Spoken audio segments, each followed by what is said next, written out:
Hi everyone, welcome back to my channel. I'm Abhishek Podil. Today I'm going to do a derivation from pipe flow chapter. This is the derivation of laminar flow in circular inclined pipeline. Okay, so let's get into the derivation. Let's start this from the beginning. Okay, we have we have taken an inclined pipeline here, and let's draw inclined pipeline here first of all. So the inclined pipeline, the axis of the pipeline is this, and the pipeline is, the flow is in the downward direction.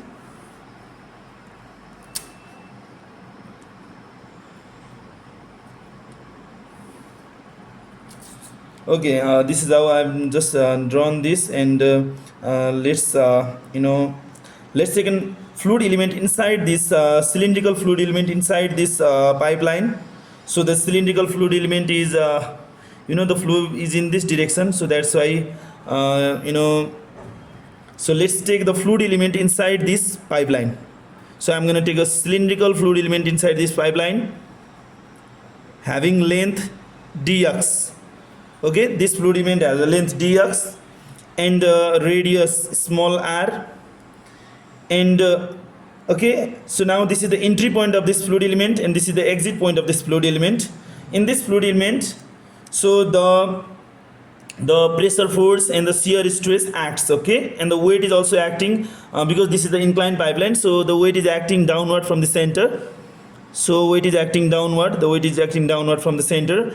And if you say this is a this is a theta is the inclination made by this inclination made by this pipeline with horizontal, then you must say that this is a theta, this is 90 degree, and this is gonna be 90 minus theta. Okay, this is gonna be 90 minus theta.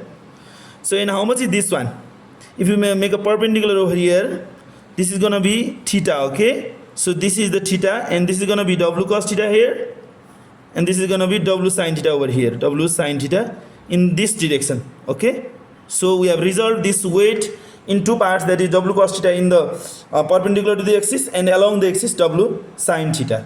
All right, so let's from this entry point, let's draw a vertical downward line, and from this exit point, let's draw a horizontal line. Then you can say that this is dz, this is the vertical drop dz of this fluid element, and this dx, then this is also dx. So from this bigger triangle here, from this bigger triangle, you can say that sin theta is equal to dz by dx, p by h. So we are going to use this expression later on.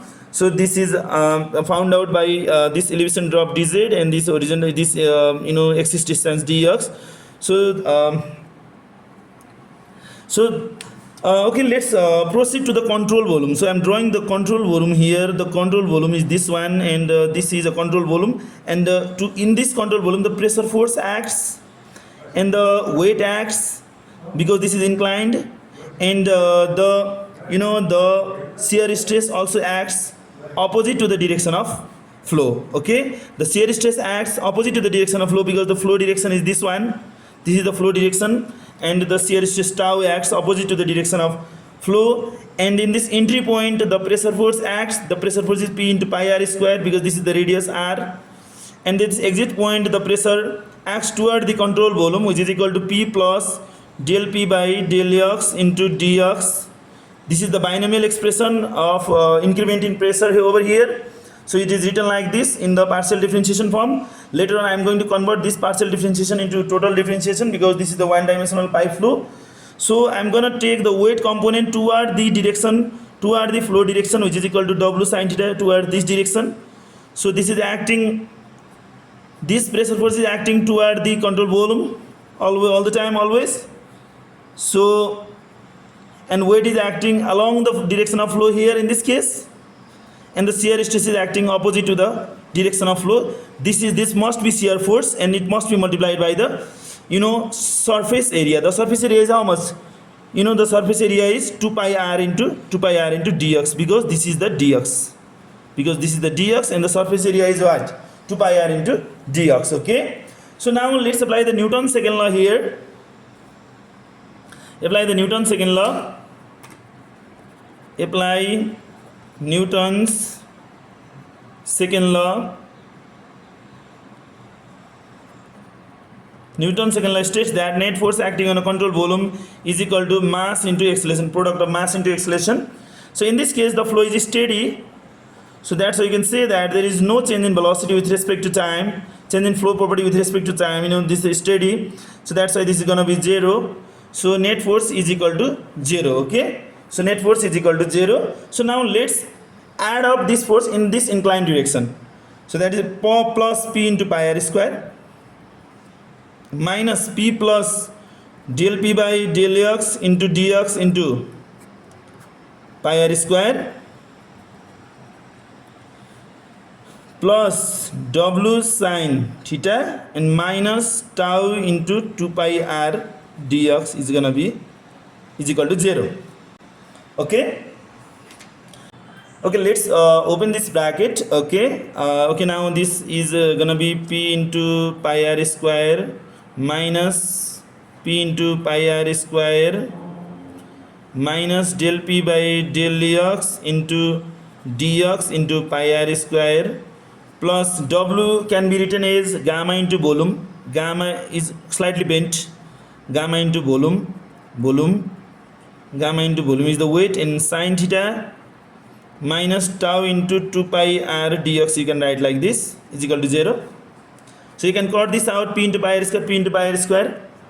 So finally you can write like del p by del x into dx into pi r square plus gamma into gamma into volume is how much? Volume is area, pi r square into length dx into sine theta can be written as minus dz by dx. Okay, so even though from the dimension we have got sin theta is equal to dz by dx, but we are going to take the dz minus because it is the elevation is dropping as it moves forward, so that's why we need to write minus over here. Don't forget to put it minus over here. So plus minus tau into 2 pi r dx is our expression. Okay, so now let's get we are supposed to find out this shear stress distribution tau, so that's why I'm writing this tau in the left side. So that's why if you put this in the left side, this is gonna be like both are minus over here, so that's why tau into 2 pi r dx is gonna be minus del p by del x into dx into pi r square and minus gamma pi r square and del x into dz by dx. Okay, so we can eliminate the dx over here. Let's make it round, dx, and let's eliminate this pi r here, pi into r, we can eliminate this one. So you can write like tau into 2 is equal to minus del p by del x r minus gamma r dz by dx. It can be written like this. Now let's take the minus common here, minus and r common here, minus r common, that is gonna be like del p by del x plus, if you might take the minus common, del p by del x gamma dz by dx, okay, minus gamma dz by dx. It is gonna be like this. Now let's convert this. Let's write the tau in terms of tau is equal to minus r by 2. You can write like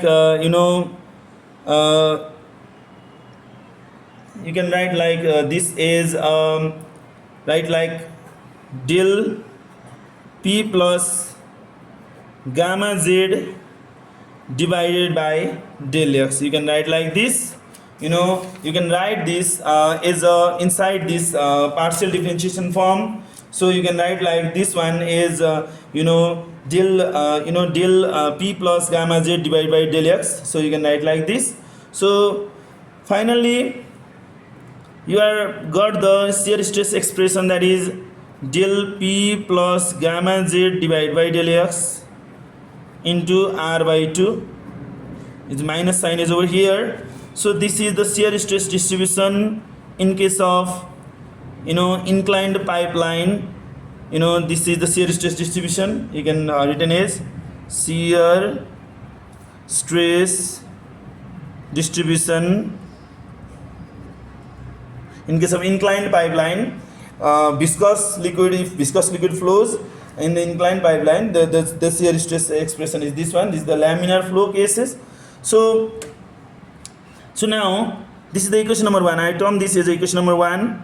So if you put this z elevation, if there is no elevation difference, z is gonna be 0. At that moment, the pressure is gonna be like, at that moment the pressure is, you can write like this: shear stress as a tau is equal to minus del p by del x into r by 2. This is the expression we have already got in case of shear stress distribution in horizontal pipeline. This is the case of horizontal pipeline, in which you have just converted the term. You have just you have just done the expression for horizontal pipeline, derivation, done the derivation, and we can relate this inclined pipeline by putting the value of z0. So that's why it is going to be like horizontal shear stress in horizontal pipeline. Okay, so now okay, let's get into the derivation again. So stick into the derivation. So in this derivation, okay, this is the shear stress distribution. Let's go to find out the velocity distribution. Okay, so let's go to find out the velocity distribution. Now velocity distribution, how can we get the velocity distribution from this expression? So our motto is that, so in this case we use the Newton's law of viscosity. Okay, because laminar flow, the viscous effect is dominant, so that's why Newton's law of viscosity can be used. Law of viscosity can be used. So Newton's law of viscosity can be used. Newton's law of viscosity says that tau is equal to mu du by dy. Okay, so tau is equal to mu du by dy. This is the Newton's law of viscosity, and you can say that this is equation number 2. So let's equate this equation 1 and 2, equating both shear stress, shear stress. We are gonna get mu du by dy is equal to minus del p by p plus gamma z by del x into r by 2. Okay, so our aim is to find out the velocity distribution, so that's why let's write it. Du is equal to 1 by 2 mu minus 1 by 2 mu del p plus gamma z by del x into r dy. Okay, so there is a variable r and there is a differentiation dy, so that's why we convert this dy in terms of dr. So we know that in the pipeline r is equal to small r plus small y, because you can say that for a pipeline the r starts from the center, and y starts from the boundary, and both becomes the capital R. Okay, so capital R is equal to small r plus small y. So that's why differentiate with respect to r. What will you get? This is a constant. Dr by dr is going to be 0, and dr by dr is going to be 1 plus dy by dr. Okay, and finally we are going to get dy is equal to minus dr. Let's substitute this dy is equal to minus dr over this expression. So you are going to get like du is equal to minus is going to be plus 1 by 2 mu del p plus gamma z divided by del x into r dr. Okay, now let's integrate this. On integrating, that is going to be u is equal to 1 by 2 mu del p plus gamma z by del x into r square by 2 plus c. This is going to be equation number 3rd. Okay, this is going to be equation number 3rd. Now let's get the value of this constant. We know that for the when in the center line of the pipeline the velocity is going to be maximum, but at the boundary the velocity is going to be 0. That means when r is equal to capital R, when small r is equal to capital R, the u is going to be 0. This is called the no slip condition. So let's substitute it over there in equation number 3rd. We are going to get 0 is equal to 1 by 2 mu del p plus gamma z divided by del x into capital R square by 2 plus c. This is going to be c is equal to minus 1 by 2 multiply, that is going to be 4 mu del p plus gamma z divided by del x into r square. Let's substitute over there in equation number third. Let's substitute the value of the constant. Here we have got the value of the constant here. So let's substitute back in this equation number third. We are gonna get this equation number third. We have got the value of the constant c.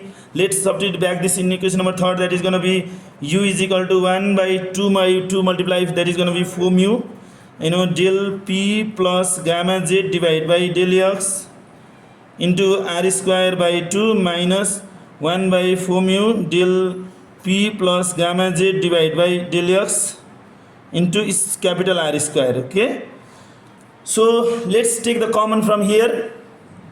Let's take the common. The common is that u is equal to minus 1. Let's take the minus 1 by 4 mu common, minus 1 by 4 mu del p plus gamma z by del x common, and you will gonna get the r square minus r square. This is the final expression. We can say this is equation number 4. So this is the final expression. This is the final expression of the velocity. Equation number 4. This is the expression for the velocity distribution for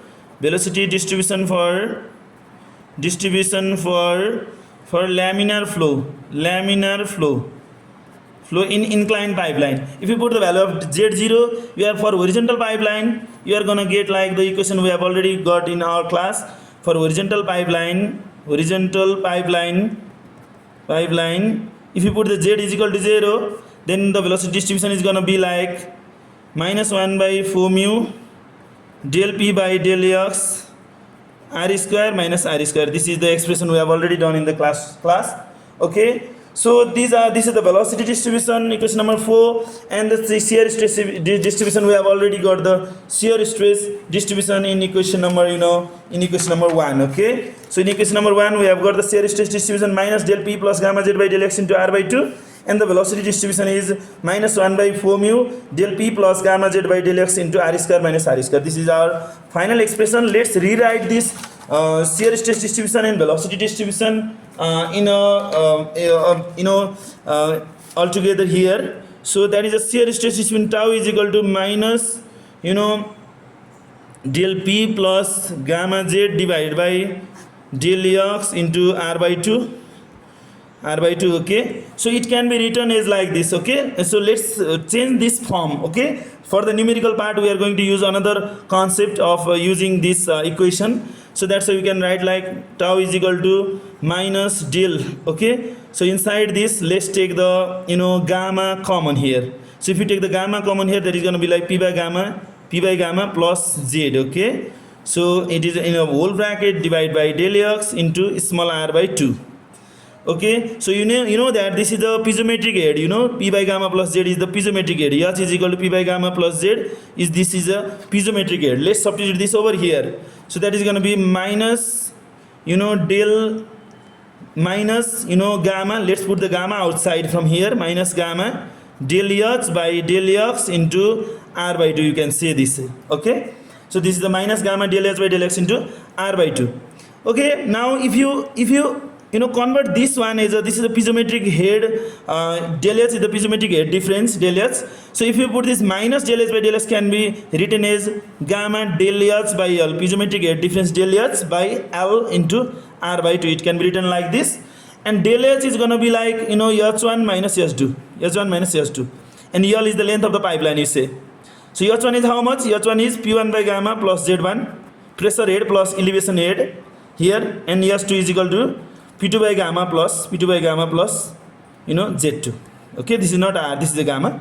P1 by gamma plus Z1 is the pressure head plus elevation head. This is called the piezometric head H1, and H2 is the piezometric head 2, that is P2 by gamma plus Z2. Okay, you can easily calculate this and substitute over here to get the del H, and resubstitute this del H over here to get the value of shear stress distribution. Okay, so the shear stress distribution can also be written as like this: tau is equal to minus del p plus gamma z by del x into r by 2, and it can also be written like this, but in numerical part we prefer this one.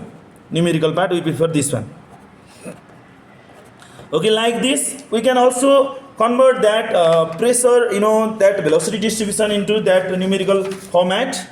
So let's convert that one also. So that is, we have got the velocity distribution, that is u is equal to minus 1 by 4 mu del P plus gamma Z by del X into R square minus R square. You have got this expression, so we can take the common of gamma over here. U is equal to minus 1 by 4 mu. So let's take the gamma common here.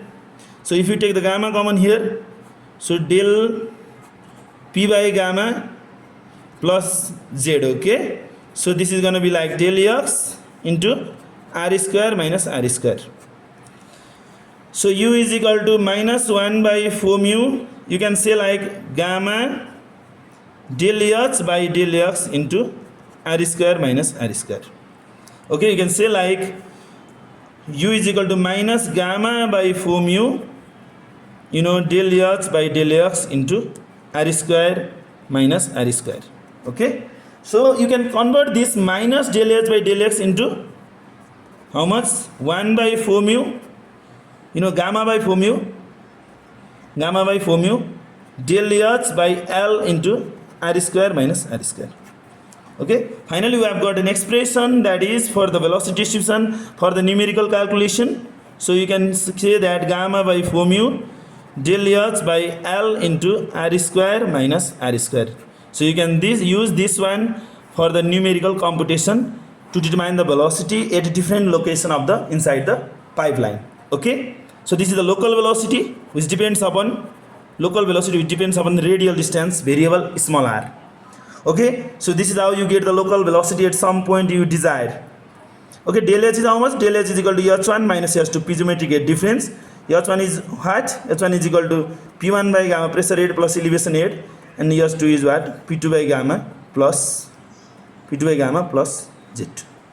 Okay, so this is how you do the derivation of the steady uniform laminar flow in circular inclined pipeline. So this is very important for the final examination. It has been asked in IB final exam for the first time, and it's a very important one. So okay, thank you so much for watching up to this point. See you in the next video. Thank you guys.